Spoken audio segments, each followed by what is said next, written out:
Kepikiran pun tidak Ibu Kurnia untuk meminta SP3? Tidak, kami sedang menegakkan kebenaran dan keadilan. Selaku orang yang melaporkan kami, kaulah yang harus mencabut itu semua.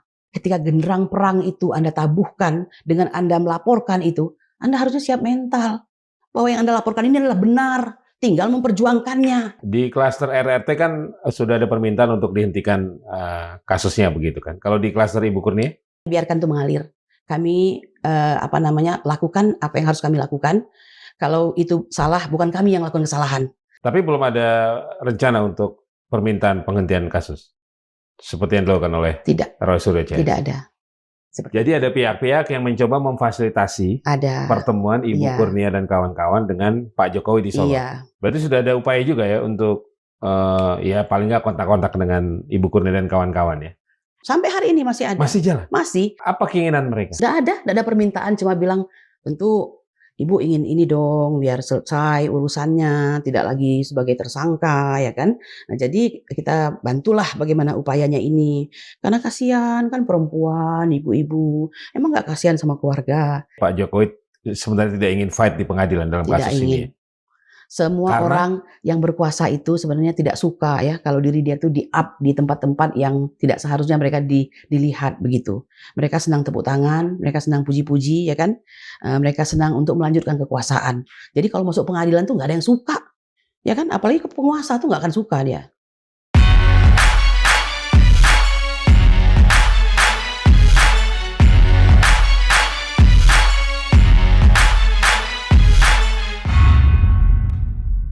Assalamualaikum warahmatullahi wabarakatuh. Sobat Madilog, alhamdulillah Margi Syarif hadir kembali menemani Anda, dan di episode kali ini kami akan berbincang dengan seorang narasumber terkait pembekuan Tim Pembela Ulama dan Aktivis atau TPUA oleh pendiri TPUA Habib Rizik Syihab.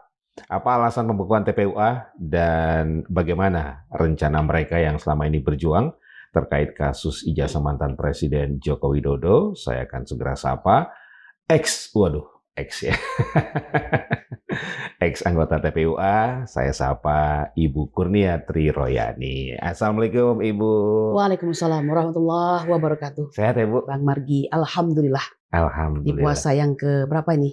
Ke-6 ya? Ke-6. Masya Allah, alhamdulillah. Alhamdulillah. Ibu, gimana ceritanya TPUA dibekukan? Ya, saya ceritakan ya. Bahwa saya sampaikan kepada seluruh rakyat Indonesia, meskipun ini merupakan suatu kesedihan ya, karena dibekukan dengan sebelumnya Habibana Muhammad Rizik Syihab selaku pendiri dan pembina itu mengamati secara seksama. Nah, oleh karena itu telah memanggil ya 2 orang, ketua dan sekretaris TPUA, mendengarkan keterangan mereka yang menyatakan adanya kekisruhan di dalam TPUA. Yang saya sendiri sebagai anggota tidak setuju dengan kata kisruh itu ya. Tapi kita ikuti saja dulu lah begitu. Nah akhirnya setelah mengamati, melihat segala macam manfaat dan mudaratnya begitu, maka beliau mengambil keputusan untuk melakukan pembekuan ya, supaya kinerja dari partai TPUA ini akan bisa kita kontrol sebaik-baiknya ke depan gitu. Dibekukan untuk waktu yang tidak ditentukan lamanya begitu. Nah, tetapi di lain pihak Habibana Muhammad Rizik Syihab juga tetap mendorong dan mendukung setiap kerja-kerja untuk menegakkan kebenaran dan keadilan, amar ma'ruf nahi mungkar yang berdasarkan hanya kepada niat Allah Subhanahu wa taala begitu. Oke. Semua pihak dipanggil oleh Habib Rizik? Semua pihak itu kalau yang dimaksud adalah except 2 orang ya yang sudah melaporkan tersebut, yaitu 2 orang tadi, yaitu ketua dan sekjen itu tidak ya, tapi kami di luar dari itu semua diundang. Jadi ada saya Kurnia Tri Royani, kemudian Bang Rizal Fadila selaku wakil presiden TPUA, Bang Azam Khan selaku sekretaris jenderal ya, kemudian juga ada Bang Ismar itu juga wakil presiden untuk beberapa bidang-bidang lain begitu. Ada Rustam Effendi juga, kemudian ada Muslim Arbi yang sebenarnya justru diangkat sebagai PLT ketua saat ketua yang yang harusnya menjadi ketua tersebut berangkat ke Inggris pada waktu itu gitu. Oke. Ya. Itu pertemuan tanggal 21 hari Sabtu. 21 Februari. Iya, 21 Februari 2026. Nah, sementara press release tadi itu yang saya sampaikan itu 16 Februari 2026 hari Senin. Begitu. Oke. Jadi semua pihak kecuali Bang Egy dan Bang Indah HL Mm-mm. itu dipanggil semua Iya, betul oleh sekali. Habib Rizik ya. Iya. Oke. Apa yang disampaikan Habib Rizik sebelum akhirnya memutuskan untuk dibekukan? Ya, Bang Margi, kita itu dalam perjuangan, jangankan kita, seorang jenderal yang luar biasa gagah perkasa, itu saat akan memimpin bala tentaranya berperang, dia akan mendatangi ulamanya. Dalam rangka apa? Meminta kekuatan batin. Dikarenakan kalau perang itu kan akan terjadi bunuh-bunuhan massal gitu ya, dan luar biasa bagaimana brutalnya begitu. Sehingga seorang jenderal yang luar biasa pun akan minta kekuatan batin begitu. Demikian pula kami. Ketika ditersangkakan oleh Joko Widodo, yang tidak lain adalah penguasa 2 periode, ini luar biasa. Dia pemegang kendali relasi uang dan relasi kuasa. Ya, kalau dia bilang 1 kali tersangkakan ya terjadi kan pada akhirnya, walaupun dimulai dengan terklarifikasi dulu, lalu terperiksa, lalu naik penyelidikan, naik penyidikan dan akhirnya benar-benar tersangka begitu ya. Oleh karena itu sebenarnya Habibana tidak pernah meninggalkan kami. Beliau selalu memantau sepanjang pantas dia pantau begitu. Nah, oleh karena itu kisruh ini membuat beliau sangat prihatin begitu. Nah, beliau menggambarkan begini ya, kami itu ini ada yang bagus banget kisahnya ya, betapa halusnya beliau. Sebenarnya saya yakin beliau itu sebenarnya marah gitu kan, tapi dia tidak langsung membuang orang, dia tidak langsung memarahi di depan kami. Jadi maksud saya begini, saya yakin dan percaya kedua rekan kami yang sudah berlalu itu pasti mendapatkan pelajaran dari Habibana. Nah, cuma hebatnya Habibana, dia tidak bongkar orang tersebut di hadapan kami begitu. Itu sudah selesai. Nah, tinggal kalian. Justru kami yang dinasehati. Kalau ada kawan membelot, kalau ada kawan jatuh, itu jangan dimarahin katanya, angkat. Belokkan lagi ke arah yang lurus katanya begitu. Meskipun is it possible ya kan untuk meluruskan mereka kembali kan begitu ya. Nah, ada istilah itu tentang Abu Nawas begitu.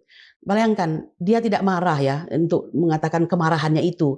Abu Nawas ini kan saya kira figur yang bagus ya, kocak, out of the box dalam menyelesaikan masalah begitu. Udah gitu mampu menghadirkan solusi-solusi di hadapan kafilah pada saat itu Harun al-Rashid ya gitu. Nah, tapi dia juga lucu gitu. Nah, tapi dia mempunyai kehidupan yang sangat lengkap. Di masa mudanya dia hedon begitu kan, peminum dan segala macam atau pemabuk begitu. Tapi di usianya yang sudah berikutnya, dia benar-benar menjadi seorang sufistik yang sangat bagus. Bahkan menjadi penyair dan segala macam. Nah, Habib itu mengambil perumpamaan Abu Nawas begitu kepada orang-orang yang mungkin melakukan kesalahan begitu kan. Meskipun sebagai manusia biasa, setelah kami ditinggalkan ya, yang meskipun kata mereka siapa yang meninggalkan begitu kan, lalu kami dipecat pula begitu kan, lalu orang yang mengurusi kami, yang saya maksud adalah Aka dalam hal ini ya, kemudian juga Bang Roy yang kami anggap sebagai saudara tua dalam perjuangan ini, dilaporkan polisi. Maka menurut saya ini pengumpamaannya bukan Abu Nawas tapi Abu Jahal menurut saya begitu ya. You know right, Abu Jahal itu siapa gitu kan. Ya ini menurut saya gitu. Tapi saya tahu kami sedang diajarkan oleh Habib untuk menjadi orang yang beradab, sopan begitu kan. Kemudian juga mengutamakan persatuan. No matter what the problem you are facing right now gitu. Ya, oke. Kira-kira seperti itu. Itulah alasan Habib Rizik menggelar 2 pertemuan yang terpisah ya. Iya, betul Sebelum sekali. pembuakan itu. Iya, betul. Kalau digabungkan bagaimana rasanya? Akan menimbulkan arju ya, argumentasi yang tidak perlu. Iya. Dan itu tidak bagus. Dan Islam kan tidak begitu. Berarti gitu. pertemuan lebih dulu dengan Bang Egy dan DHL ya? Oh iya, dia duluan dong, ya kan, gitu. Okay. Jadi mereka diambillah kontrol kepengurusan begitu. Oke. Kemudian ex-TPOA ini nanti wadahnya apa untuk perjuangan selanjutnya? Saya mendengar sekilas Habib mengatakan bahwa bisa saja kita membentuk jika sangat penting sekali ya, karena memang TPOA ini lumayan penting loh dalam urusan keumatan begitu kan. Mungkin kami tidak lagi sebagai pengurus yang berdiri firm gitu sebagai ketua, wakil ketua, sekretaris gitu kan, bendahara tidak, tapi kami justru sebagai pelaksana begitu. Ya karena sudah tahu lapangan. Misalnya ada perkara di situ, misal mau mengusut korupsi siapa begitu, tetap kita jalankan. Tetapi nanti yang berdiri sebagai kepengurusan bukan kita, tapi kita adalah duta-duta untuk mengurusi perkara tersebut begitu. Nah, khusus untuk kasus ijazah palsu ini? Habib mengatakan tetap mendukung kepada orang-orang yang berjuang ya untuk kebenaran. Nah, serta apa artinya yang penting niatnya karena Allah lillahi ta'ala begitu. Jadi termasuklah ini kita mungkin sebenarnya tidak memakai nama TPOA itu bukan masalah buat kami ya kan. Toh jejak digital itu tetap ada. Siapa yang memulai Dumas tersebut begitu kan? Kalau kita ingin misalnya mengulang ke Irwasum, karena perlu Bang Margi ketahui, ini belum selesai loh. Jadi kami ini sebenarnya dicurangi ini dengan kami ditetapkan sebagai tersangka karena belum selesai perkara yang di Bareskrim itu begitu. Ya, apa dasarnya? Karena Irwasum masih memberikan surat bahwa ini sedang dikoordinasikan begitu. Iya, oke. Jadi kasus ini jalan terus, tapi TPUA sudah tidak membackup karena dibekukan statusnya. Ya, jadi bukan tidak membackup, jadi kami tidak berhak lagi kan menyebut bahwa mengatasnamakan TPUA karena dia sudah dibekukan begitu.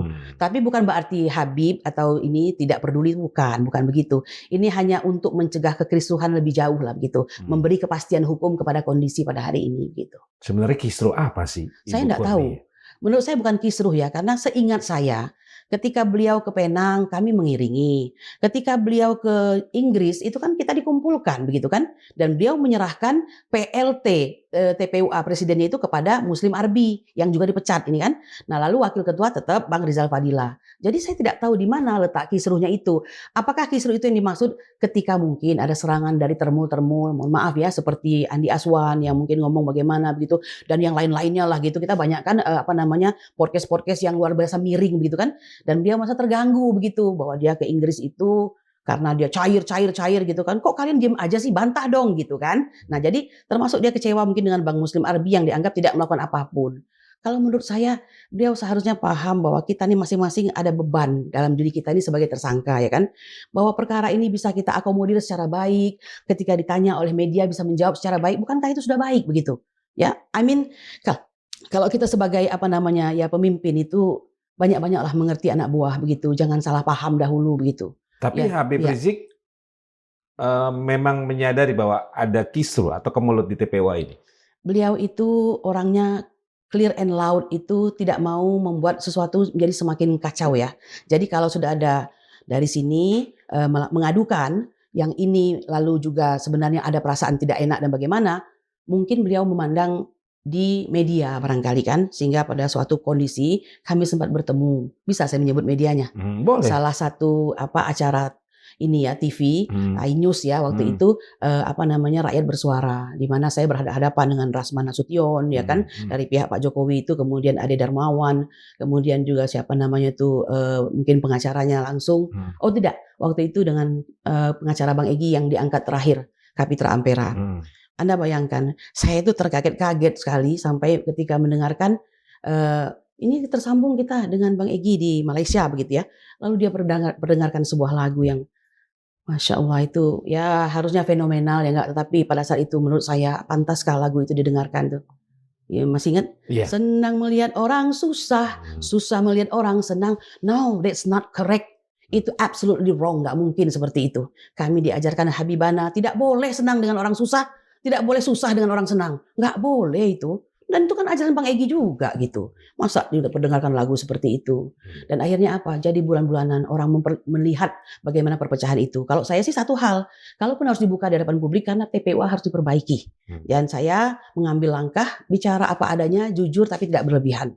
Saya nggak menghujat dia kok. Tidak ada.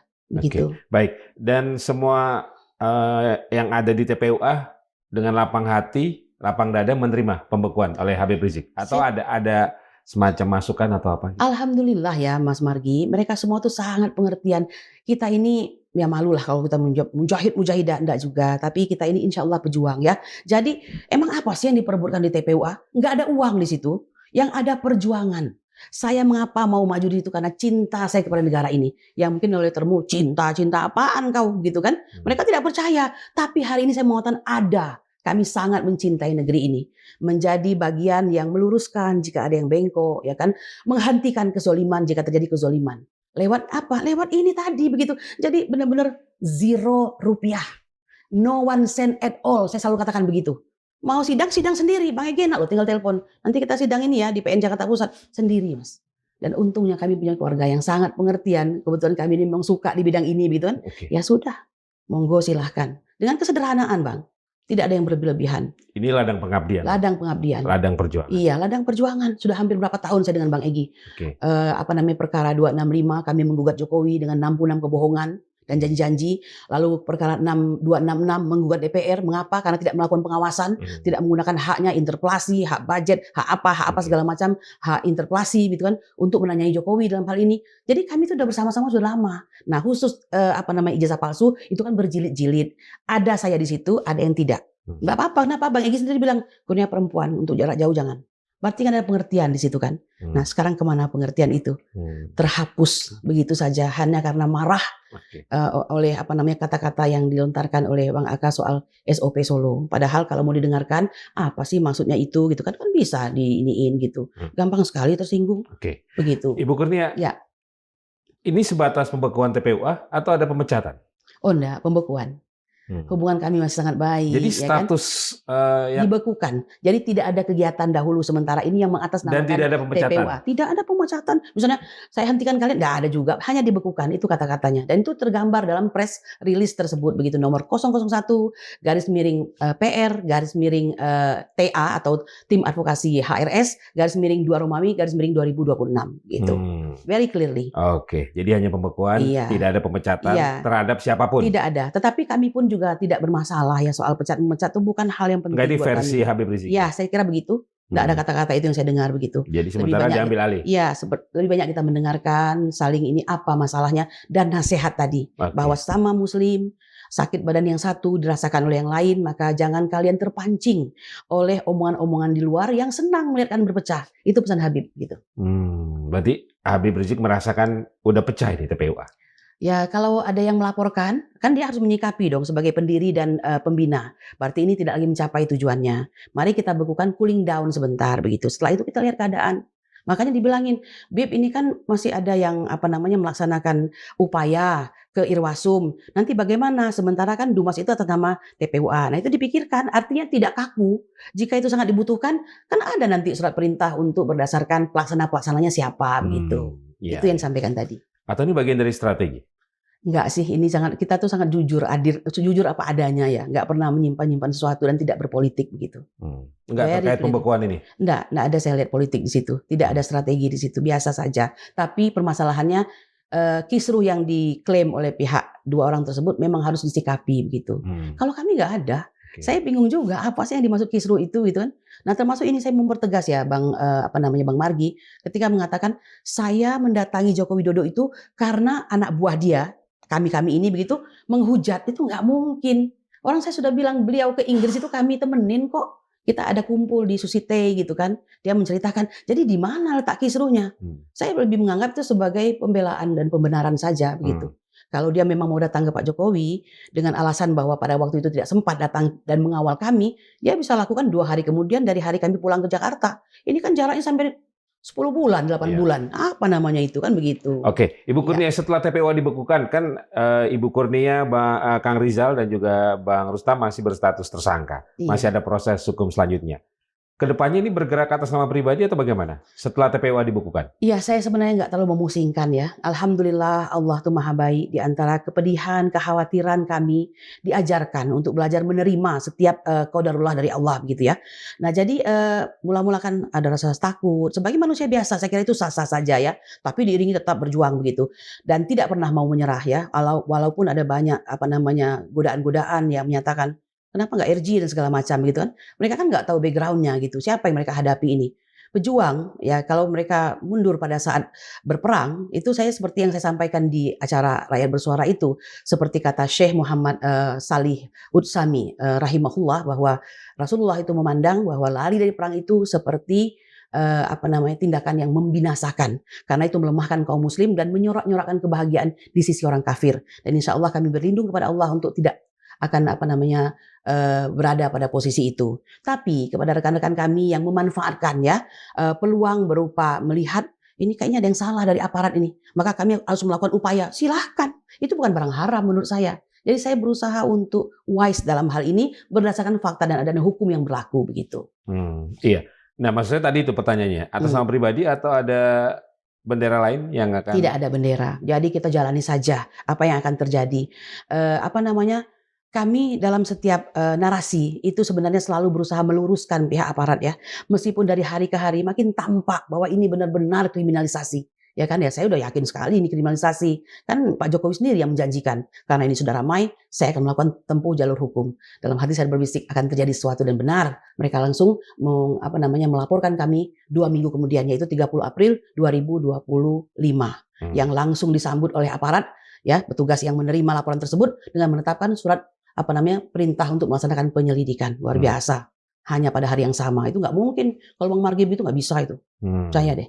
Oke, berarti Ya. sekarang yang backup dari sisi advokasi siapa Nah, untuk? tetap kita berada di tim advokasi anti kriminalisasi aktivis dan akademisi, yaitu yang ketua non litigasinya adalah Ahmad Kosinudin, kemudian ketua litigasinya Bang Petrus Alistinus, dan tentu banyak para didukung oleh para advokat yang ada begitu. Jadi tidak perubahan, semua tetap pada semangat dan komando yang solid begitu. Oke. Iya. Di klaster RRT kan sudah ada permintaan untuk dihentikan kasusnya begitu kan. Kalau di klaster Ibu Kurnia?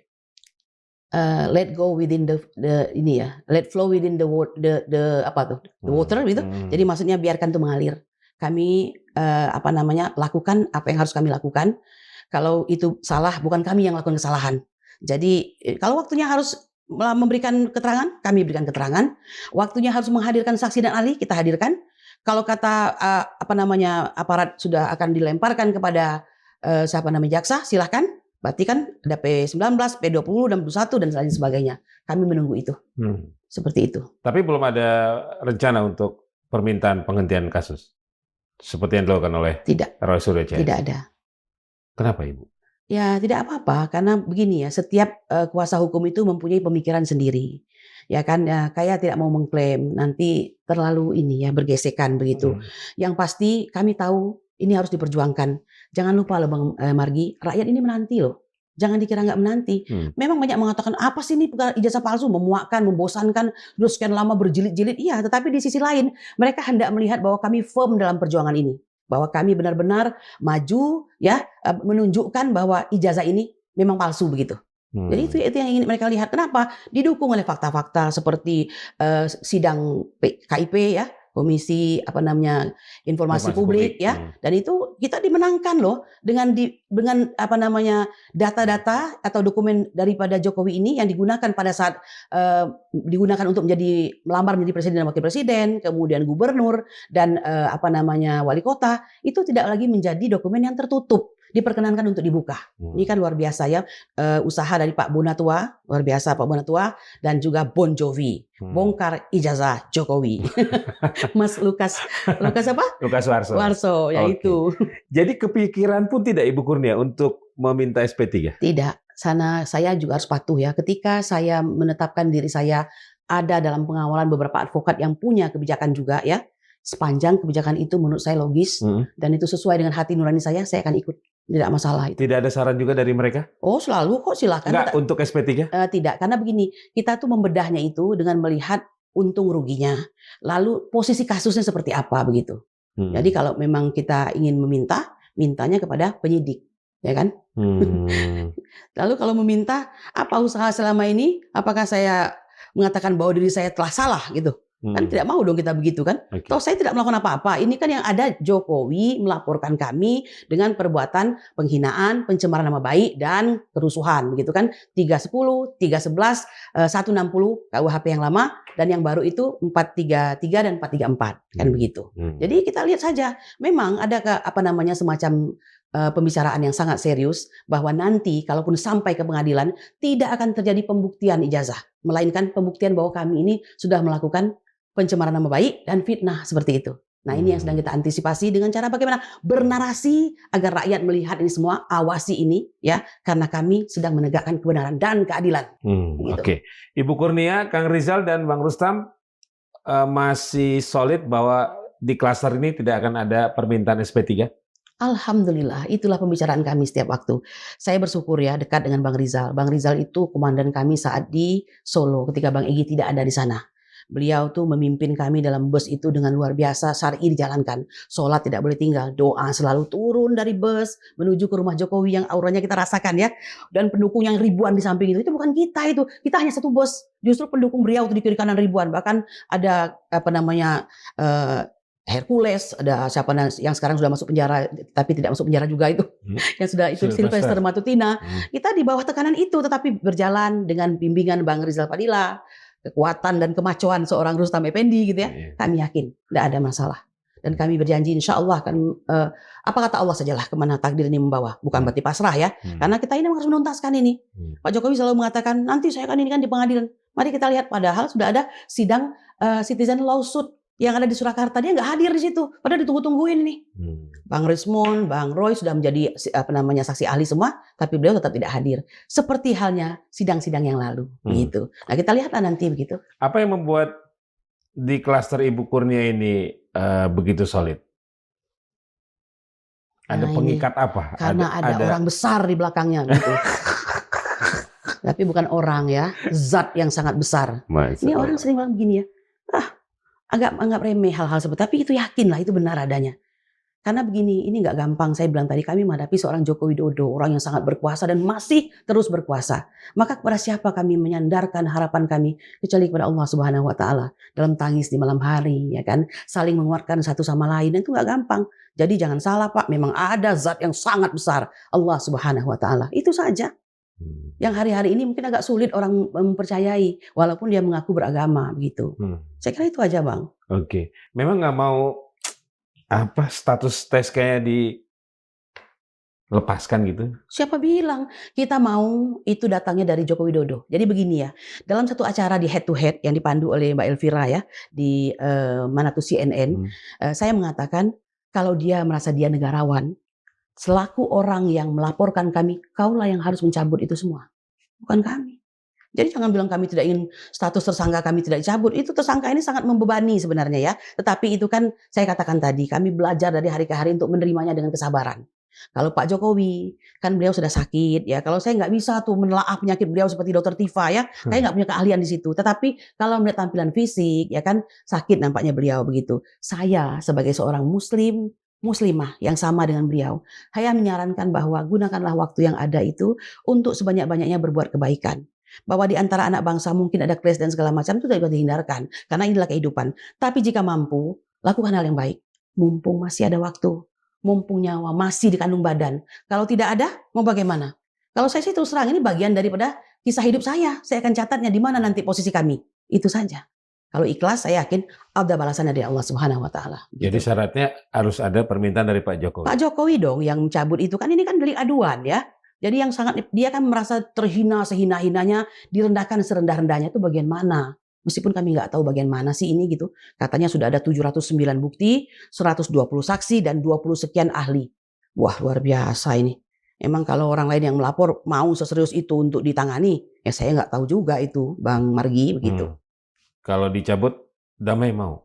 Kalau dicabut itu tanpa syarat dong, kan dicabut, berarti dia sendiri mungkin ada kesadaran, nggak pantas dia mencabut, tidak pantas dia melaporkan orang yang sedang melakukan tugasnya. Saya berkali-kali ingatkan ya, saya pada posisi melaksanakan tugas saya. Rizal Fadilah melaksanakan tugasnya. Rustam juga mungkin berbeda kalau saya berdasarkan undang-undang advokat. Namun saya mengawal Rizal Fadilah dan lain-lainnya kok. Kalau Rustam dan Rizal Fadilah melaksanakan partisipasi penegakan hukum. Coba dilihat pasal 100 berapa, saya lupa ya, KUHAP yang menyatakan kita itu jika mengetahui ada sesuatu kejahatan wajib hukumnya untuk menegakkan kebenaran keadilan dengan melaporkan, ya kan, atas peristiwa tersebut yang kita saksikan, kita dengar sendiri, ya kan. Bahkan pegawai negeri juga jika mengetahui ada suatu peristiwa pidana wajib untuk melaporkan. Nah, bayangkan. Termasuk setiap kali terjadi peristiwa-peristiwa yang mengganggu ketertiban umum atau tibum begitu kan, yang mengganggu jiwa, raga dan harta, itu wajib dilaporkan. Ini yang sedang kami lakukan. Permasalahannya ketika kami melaporkan timbul laporan dari Joko Widodo. Nah, ini melanggar daripada Undang-Undang Perlindungan Saksi dan Korban, utamanya pasal 10 ayat 1 dan 2. Yang jelas-jelas menyatakan saksi, korban, pelapor tuh nggak boleh dilapor balik itu, ya kan? Terhadap laporan yang mana? Yang sedang, yang akan, maupun yang sudah dilakukan. Kami sudah nih melaporkan, dia nggak boleh dong melapor, tapi kan diterabas aja begitu. Terang benderang padahal. Terang benderang, ya kan begitu. Baik. Upaya lain belum ada? Upaya lain kita, justru kami ini. Nggak dari pihak sana misalnya? Siapa tuh? Dari Solo. Ya, kita kan sering mendengar mereka selalu menghimbau, datanglah kepada Pak Joko Widodo begitu kan, minta maaf ya kan, lakukanlah RJ begitu, bukan RJ, restoratif justice ya kan. Nah, jadi mintalah karena mungkin tidak perlu bermaaf-maafan, toh ada ada understanding seperti yang dilakukan dengan Bang Egy begitu. Ya, kami punya persepsi yang berbeda ya. Mungkin dua kawan yang berlalu itu menyebutnya sebagai cooling down. Anda lupa. Ketika genderang perang itu Anda tabuhkan dengan Anda melaporkan itu, Anda harusnya siap mental. Bahwa yang Anda laporkan ini adalah benar. tinggal memperjuangkannya, mempersiapkan ahlinya, saksinya, dokumennya. Bukan mundur tiba-tiba lalu dengan mengatasnamakan cooling down, kami dipecat begitu loh. Kan kami ini dipecat kan gara-gara dianggap tidak cooling down, tidak patuh dan taat. Dia lupa kita ini person yang unik. Masing-masing orang tuh punya pemikiran tentang apa yang diperjuangkan. Saya memandang ini sebagai perjuangan. Ya, begitu saja. Walaupun ada rasa takut di hati kadang-kadang ya, tetapi saya tahu ini ujian. Saya bukan megaloman kok, ya kan? Pasti saya tahu ini ada kekhawatiran di situ, ada kadang-kadang menimbulkan optimisme. Nah, tinggal satu saja, minta kepada Tuhan agar hati ini diberikan keistiqomahan begitu. Oke. Berarti sudah ada upaya juga ya untuk ya paling nggak kontak-kontak dengan Ibu Kurnia dan kawan-kawan ya. Siapa nih? Iya, dari Solo tadi itu. Ya itu ya kadang-kadang tidak secara langsung. Mereka sama-sama ada di satu acara TV, selalu tuh mengatakan, udahlah ke ini aja, kalau Anda tidak berani untuk ke pengadilan, Anda tinggal minta maaf kok. Selalu itu didengung-dengungkan. Nah kalau saya pribadi, ya itu tadi banyaklah menerima telepon-telepon dari berbagai ragam ya, yang tidak saya ladenin. Saya pernah cerita di sini waktu itu. Jadi masih sampai hari ini masih ada. Masih jalan. Masih, walaupun di dalam apa keinginan mereka? sama, Ibu Kurnia tidak perlu minta maaf gitu kan ya, seperti itulah. Yang penting ketemu dan datang. Ya nanti bagaimana nanti selanjutnya kita aturlah begitu. Ya silakan saja. Saya tidak menyebutkan orangnya. Kadang-kadang saya juga nggak kenal tuh. Sebenarnya saya selalu berusaha menjaga diri dari nomor-nomor tidak dikenal. Kadang-kadang lupa keangkat gitu kan. Dengan Ibu Kurnia ya begitu. Jadi ada pihak-pihak yang mencoba memfasilitasi pertemuan Ibu Kurnia dan kawan-kawan dengan Pak Jokowi di Solo. Iya. Settingannya seperti pertemuan. Dan kita pun tidak tahu siapa aja orang itu ya. Okay. Ataupun ada yang saya kenal yang tentu tidak etis untuk saya sampaikan di sini begitu. Oke. Apa permintaan mereka? Nggak ada permintaan, cuma bilang tentu Ibu ingin ini dong, biar selesai urusannya, tidak lagi sebagai tersangka, ya kan? Nah, jadi kita bantulah bagaimana upayanya ini. Karena kasihan kan perempuan, ibu-ibu. Emang nggak kasihan sama keluarga, tidak kasihan sama suami dan segala macam. Something like that. Seperti itulah kira-kira. Oke. Tidak ada tawaran? Apa itu? Iya, tidak ada tawaran selain tadi. Oh, tidak ada. Nggak berani mereka nampaknya. Sudah tahu bakal ditolak kalian. Gini Mas Margi, saya itu sebenarnya sedih banget loh. Sedihnya begini ya, masih banyak peristiwa baik lokal maupun internasional. Kebetulan saya kan random ya, kasus kan banyak ya sama-sama Bang Egy dulu gitu. Dan kami benar-benar mengurusi umat. Kadang-kadang bongkar pasang dengan tim lainnya. Karena ada TPUA, ada TPAI, macam-macam ini. Ya kan tergantung kita pakai nama apa gitu. Semua itu tidak berbayar. Ya, nah hari ini tahu nggak apa yang memiriskan saya? Saya merasa berdosa sekali kepada Allah Subhanahu Wa Taala. Saudara kita Palestina. Jadi kalau saya hanya sibuk dengan perasaan saya sendiri, ini saya menjadi manusia yang tidak berguna. Palestina hari ini harus mengayak pasir untuk bisa mendapatkan tepung yang berceceran, atau mereka harus bersimpah darah. Ini bukannya mendapatkan tepung, tapi mereka mati dalam membawa tepung tersebut begitu. Saya merasa ya Allah nggak ada apa-apanya yang kita terima ini begitu. Nah, oleh karena itu saya mau mengatakan harusnya perjuangan ini dipindahkan lapangannya ya. Kalau saya tidak punya masalah dengan kawan-kawan yang sudah berlalu ini. Apa itu? Hari ini pemerintah kita masuk menjadi anggota Board of Peace ya, BOP. Saya ingin sekali jangan sampai Pak, karena pertemuan Bapak kita tercinta ya, Bapak Prabowo Subianto ini dengan Netanyahu dan mungkin juga dengan Trump pastinya ya, yang mungkin dipuji-puji hanya kita masuk ke sana membayar 17 triliun ya kan. Nah itu hari itu genosida terhadap Palestina itu tetap terjadi. Lalu apa yang sedang kita perjuangkan? Ya, tanpa mendudukkan Palestina di dalam Board of Peace tersebut. Saya mau tanya apa?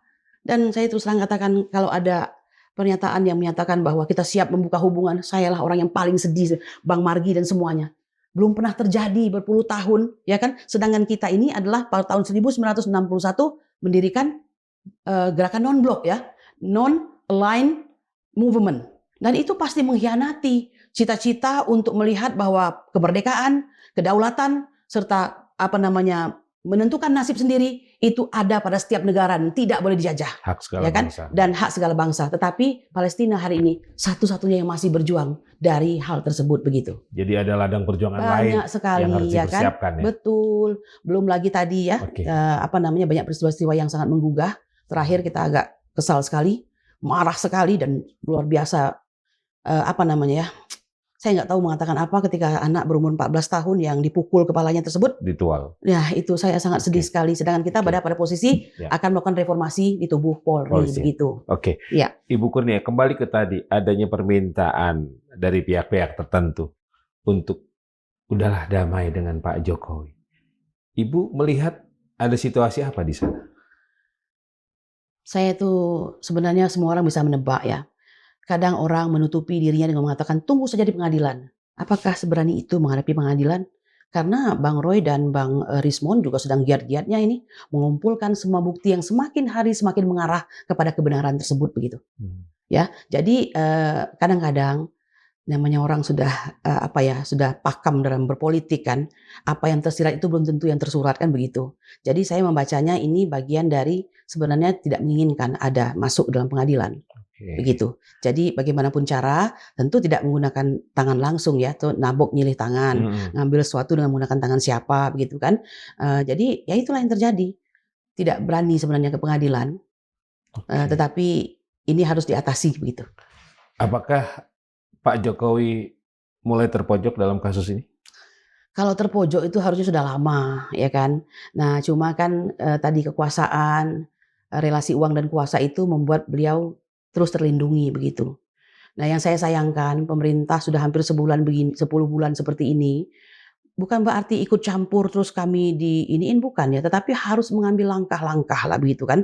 Ini apa yang terjadi ini begitu. Tidak baik untuk kelangsungan kehidupan berbangsa dan bernegara begitu. Tidak berarti ini ya harus membela kami dalam artian tidak ada alasan, bukan. Kan kami ini kan beralasan semua nih. Dudukkanlah persoalan pada tempatnya begitu. Berdasarkan track record, siapa yang benar, siapa yang salah itu sangat terang benderang. Ya kan? Lebih terang daripada cahaya matahari begitu. Ya. Oke, jadi menurut Ibu Kurnia sepertinya Pak Jokowi sebenarnya tidak ingin fight di pengadilan dalam Tidak kasus ingin. ini. Semua orang yang berkuasa itu sebenarnya tidak suka ya kalau diri dia tuh di-up di tempat-tempat yang tidak seharusnya mereka dilihat begitu. Mereka senang tepuk tangan, mereka senang puji-puji ya kan. Mereka senang untuk melanjutkan kekuasaan. Jadi kalau masuk pengadilan tuh nggak ada yang suka. Ya kan, apalagi ke penguasa tuh nggak akan suka dia. Selain faktor itu, apakah ada faktor karena lemahnya bukti-bukti yang Iya dimiliki? pastilah. Karena terus terang selama bergaul dengan Bang Roy Suryo, Rismon dan Dr. Fauzia Tiasuma, itu kami semakin melihat kebenaran-kebenaran itu muncul. Nah, tapi seperti yang saya katakan, tidaklah gampang menjadi pemenang dalam kemenangan yang sudah seharusnya. Karena itu tadi faktor-faktor. Jadi ini memang kasuistis sifatnya ya. Yang kita hadapi ini orang nomor satu, mantan nomor satu begitu. Yang kebetulan ya punya relasi yang baik pula dengan yang sedang berkuasa begitu kan. Dan buat yang berkuasa tentu ini serba sulit, bagaimana harus bersikap kan begitu. Oke, ini jelang garis finish, energi masih aman Ibu Kurnia dan kawan-kawan? Tidak ada perubahan. Kami merasa perjuangan ini harus dilanjutkan demi bangsa dan negara. Kita memikirkan generasi selanjutnya itu pemimpin harus jelas background pendidikannya, ya kan, latar belakang akademisnya. Tidak boleh gelap lagi. Harus jelas ini karena perlu Anda ketahui ketika kami mendapatkan dokumen di KPU ya, KPU mana nih, KPU DKI misalnya, itu pasti dilihat ternyata legalisirnya tidak ada tanggal dan tidak ada temposnya tidak ada, waktunya nggak ada. Sedangkan ini pasti melanggar undang-undang yang berlaku pada saat itu setelah 2014 misalnya begitu kan. Jadi semualah banyak hal. Jadi dengan demikian kita ingin bahwa yang menjadi pemimpin di negeri ini haruslah primus inter parus, yaitu mereka yang memang berhak duduk di situ karena kecintaannya kepada bangsa ini, kecintaannya kepada rakyat dan ketakutannya kepada Allah Subhanahu wa taala. Tidak ada tempat untuk para pendompleng ya, kemudian orang-orang yang senantiasa menggunakan kekuasaan sebagai kendaraan untuk mencapai tujuan yang tidak ada hubungan dengan ilahiyah. Saya kira begitu. Menurut Ibu Kurnia, kasus ini akan selesai di pengadilan atau di luar pengadilan? Kasus ini akan berjalan sesuai dengan makarnya Allah. Sedap. Ya saya kan bukan tukang nujum ya, bukan ahli ramal. Karena ada banyak kemungkinan terjadi. Ini luar biasa ini. You know what I mean, right? Yeah. Kita berhadapan dengan siapa, ya kan, siapa yang mengendalikan. Kadang kita anggap begini, jadinya kok kayak begini gitu. Maka oleh karena itu tidak ada tempat kecuali Allah saja bersandar. Terserah Allah bagaimana. Tapi saya percaya Allah tidak akan merugikan kami. Allah tidak akan membuat kami menjadi orang yang dizolimi begitu. Itu saja. Maju terus berarti Ibu Kurnia? Maju terus, pantang mundur. Dalam waktu dekat ada agenda apa di kami pemeriksaan kebetulan atau apa? saksi-saksi kami ini belum selesai ya kan. Kadang-kadang ada yang satu kita hadirkan, Masya Allah, innalillahi, orang tuanya meninggal. Akhirnya kita reschedule begitu kan. Seperti itulah. Sambil menanti nih dilimpahkan ke kejaksaan, kejaksaan menganggap tidak cukup, tidak benar, kembali lagi P19 kan kayak begitu. Seperti itulah. Oke, Ibu Kurnia, terima kasih. Siap, terima kasih banh. Sobat Madilog, demikian perbincangan saya bersama seorang ibu, seorang lawyer juga ya, Kurniatri Royani, ex anggota tim pembela ulama dan aktivis atau TPUA yang sudah dibekukan oleh pendiri sekaligus Dewan Pembina Habib Rizik Syihab terkait kisru atau kemelut yang terjadi di TPUA. Namun hal tersebut tidak menyurutkan langkah dari Ibu Kurnia dan kawan-kawan, terutama di klaster yang satu klaster dengan mereka ya, ada Kang Rizal Fadilan dan juga Bang Rustam Effendi, untuk tetap fight dan maju terus dalam kasus ijazah palsu mantan Presiden Joko Widodo. Semoga bermanfaat. Saya Margi Sari pamit. Wassalamualaikum warahmatullahi wabarakatuh. Waalaikumsalam. Ibu Kurnia, terima kasih. Terima kasih. Hatur nuhun.